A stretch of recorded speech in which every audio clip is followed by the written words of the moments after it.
Atensyon mga Filipino senior citizen, NCSC sinagot ang tunay na status ng Universal Social Pension. Napakaganda pala ng pensyon na ito para sa lahat ng mga lolo at lola. Narito, tutunghayan natin sa video na ito. Hold up.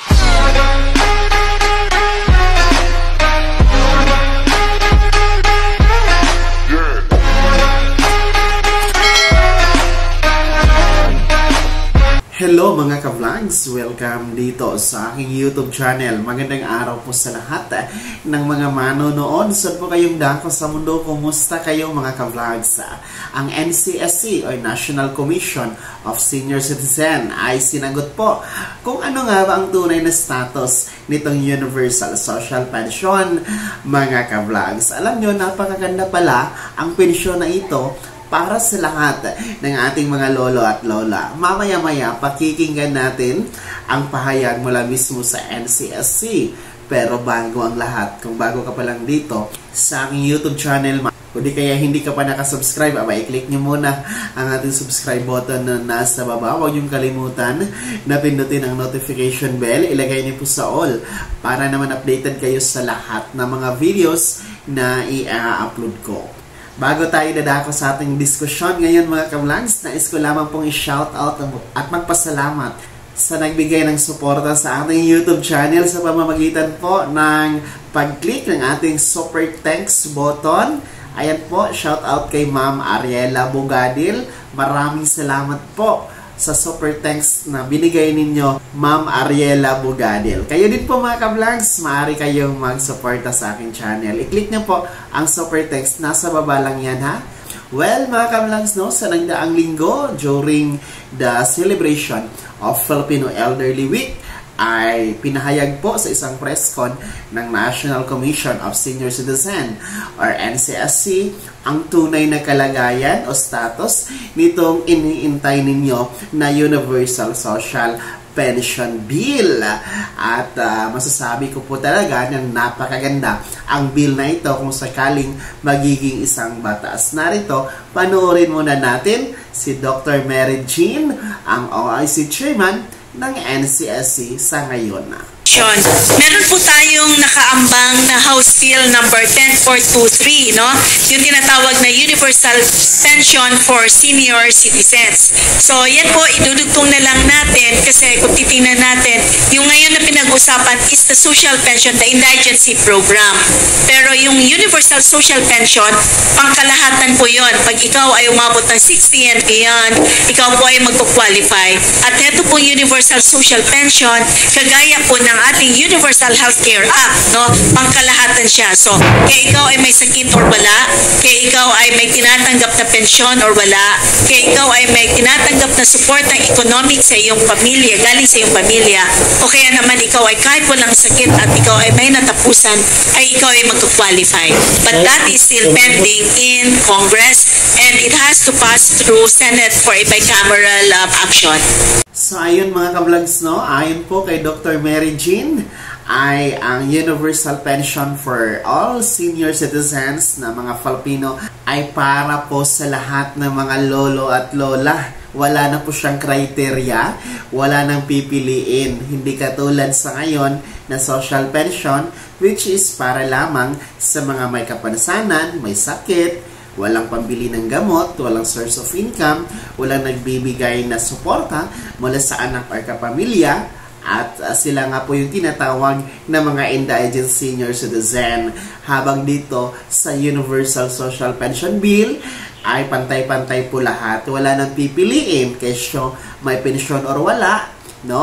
It's either you have GSIS, SSS, PIMAW pension, ay pwede na kayong makasali dito sa Universal Social Pension Bill kung magiging batas ito mga ka-vlog. So, ito po ang magbibigay ng pagkapantay-pantay sa lahat ng mga lolo at lola. And kaya nga po, ang NCSC ay naghihikayat sa lahat na magparehistro na sa NCSC database dahil target po talaga ang more than 12 million na mga Filipino senior citizen ang makikinabang dito sa panukalang ito, the Universal Social Pension Bill, mga ka-vlogs, no? Dahil sa ngayon, no, ang social pension na 1,000 piso bawat buwan ay for indigent nga lang po at under pa nga ito ng DSWD, and soon to be makakaroon ng transition from DSWD to NCSC. And sa ngayon, nasa mahigit 4 million po ang benepisyaryo ng social pension, no? Kasi pinipili nga po, sinasala. Good for indigent lamang po siya. Pero dito sa Universal Social Pension Bill, tinatayang nasa mahigit 12 million na mga Filipino senior citizen ang makikinabang dito na makakatanggap ng 1,000 piso na pensyon bawat buwan at merong 12,000 pesos in total para sa buong taon, no? Kung magiging batas itong Universal Social Pension Bill. Pero nilinaw naman po ng NCSC, no, ni Dr. Mary Jean na ang naturang panukala ay aprobado pa lamang po sa hanay ng Kongreso o sa Kamara. At ito nga po ay dadaan pa sa Senado.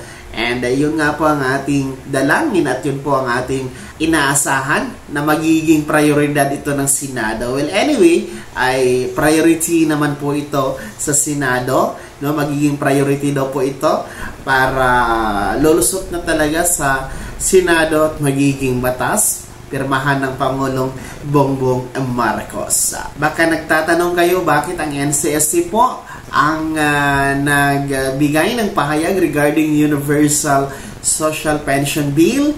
Bakit hindi ang DSWD? Sapagkat ang NCSC po ang siyang mamamahala na ng lahat ng mga benepisyo, programa, at iba pang mga ayuda, no, para sa ating mga Filipino senior citizen.